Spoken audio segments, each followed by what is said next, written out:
Assalamualaikum Ustaz. Waalaikumsalam warahmatullahi wabarakatuh. Baik, sebagai perbincangan santai kita ingin mendapatkan lanjutan maklumat berkenaan dengan situasi semasa di Darul Shifa, mungkin Fadil Ustaz sendiri boleh kongsikan dengan kami mengenai wawasan khususnya masa depan Darul Shifa bermula saat penubuhan sehinggalah sekarang ini apabila ketiadaan almarhum Tuanku Datuk Harudin sendiri. Semasa Darul Shifa ini ditubuhkan sejak tahun 1980,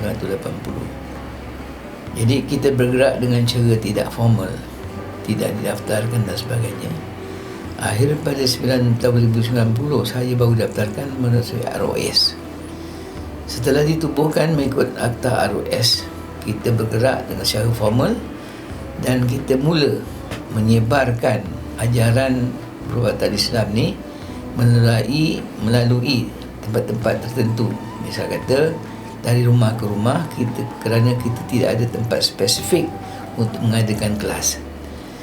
Dari masa ke masa, bilangan student yang nak mengenali rawatan Islam ini bertambah ramai, kerana mereka faham yang kita menubuhkan rawatan Islam ini untuk mengelakkan orang-orang Islam pergi kepada bomoh-bomoh yang mengamalkan ilmu sihir dan kata mengamalkan ilmu yang bertentangan dengan rawatan Islam. Tarikan itu yang agak saya lah, makin ramai orang datang, sama ada student universiti ataupun orang ramai yang berminat untuk mengikuti kursus tersebut. Setelah 1990 kita daftarkan tadi, murid-murid student atau sekolah di Sri Penghati tadi balik ke rumah masing-masing, balik ke kampung masing-masing, ingin pula untuk menubuhkan rawatan Islam ni, mengadakan kuliah-kuliah di tempat mereka sebagaimana yang diadakan di Darul Shifa Pusat. Jadi dengan itu dia bertambah daripada tahun ke tahun. Pusat-pusat rawatan ni tumbuh di negeri-negeri macam cendawan. Dan setakat yang saya tahu lebih kurang 90 PRK, nama pusat rawatan kecil di negeri-negeri semenanjung Malaysia. Masya Allah, jadi begitu panjang perjalanan Darul Shifa sehingga mendapat sambutan yang begitu baik sehingga ke saat ini. Mungkin Fadil Ustaz boleh kongsi pula berkenaan dengan amanat-amanat yang ditinggalkan, pesanan-pesanan yang diberikan sepanjang almarhum Tuan Guru Datuk Dr. Harudin bersama dengan Darul Shifa, kerana mungkin amanat itu terhenti di saat almarhum masih ada dan ketika almarhum telah meninggal, dan mungkin pada kami generasi baru yang tak sempat mendengar antara pesanan daripada almarhum sendiri itu, Ustaz kongsikan dengan kami. Semasa hidup beliau ingin supaya rawatan Islam ni perkembangkan secara global, bertambah besar. Kerana kita perlu menubuhkan institusi pengajian tinggi di mana student rawatan Islam ni boleh meningkatkan ilmu perubatan Islam. Walau bagaimanapun, jadi itu terhad kerana tempat tak ada lagi. Walau bagaimanapun, ada ditubuhkan sebuah sekolah, saya minta maaf, di Melaka, di mana amanah dia supaya sekolah itu menjadikan feeder school kepada universiti Darul Shifa yang akan ditubuhkan.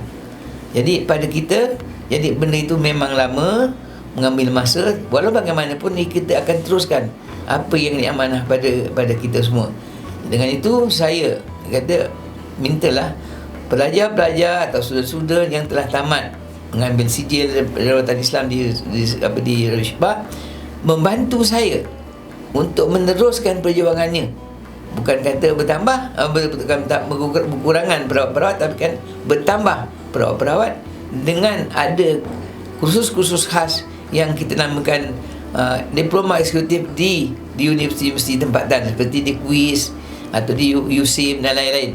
Jadi dengan ada mereka ni mempunyai diploma dan sebagainya, sama dengan ilmu perubatan komplementari yang dipunyai oleh China, India dan sebagainya. Mungkin Ustaz boleh kongsi dengan kami lah kata-kata semangat khususnya kepada perawat yang aktif untuk kita terus berada pada posisi yang sama walaupun tonggak utama kita dulu almarhum Datuk Dr. Harudin, yang pada waktu itu mungkin kita semangat kerana dengan beliau ada.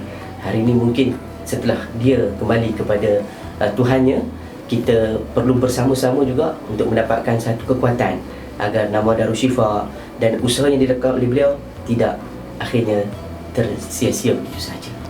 Kalau kita lihat apa yang kita pelajari daripada beliau, ilmu itu bukan sahaja untuk menolong orang, menolong pesakit-pesakit, takkan, bahkan untuk keluarga kita.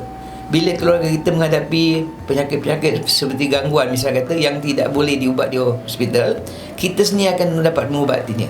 Dan kita juga dapat menyumbang tenaga khidmat kepada masyarakat yang pahala begitu besar. Sebagaimana yang diamanahkan, kita membantu orang yang sakit, yang memerlukan bantuan, pahalanya lebih besar daripada lebih besar pahala yang daripada kita iktikaf di Masjid Nabi selama 1 bulan. Bila kita dengar benda semacam ini, kita tidak ada jalan lain. Lebih mudah kita cari pahala, kita menolong orang. Kalau dah syifa ni pada saya lah, tiap-tiap hari, sesi pagi, petang dan malam, sentiasa ada pesakit minta tolong. Dan di sebelah kita menabur, menanam saham supaya dapat kita dapat pahala itu kemudian hari insya-Allah taala. Amin insya-Allah. Apa yang boleh Ustaz kongsikan dengan kami agar kita tidak putus asa dan akhirnya kita membawa diri dan membawa hala masing-masing? Sebagai manusia biasa, kita memang diuji. Saya sendiri pun banyak diuji. Tuan-tuan, ustaz-ustaz pun diuji. Jadi ujian itu kita kena lawan. Kan biasanya kita selalu berkata kita tetap kena uji. Jadi uji-uji itu bukan mudah nak diatasi. Tapi kita dengan banyak ilmu yang diajar, dengan istiqamah kita berjumpa sama-sama, baca Yasin, zikir dan sebagainya, insya-Allah taala benda ini akan dapat kita atasi. Jadi kita jagalah istiqamah dengan dari syifa, insya-Allah taala kita akan terus hidup dan cita-cita beliau akan berjaya insya-Allah taala. Assalamualaikum. Waalaikumsalam warahmatullahi wabarakatuh.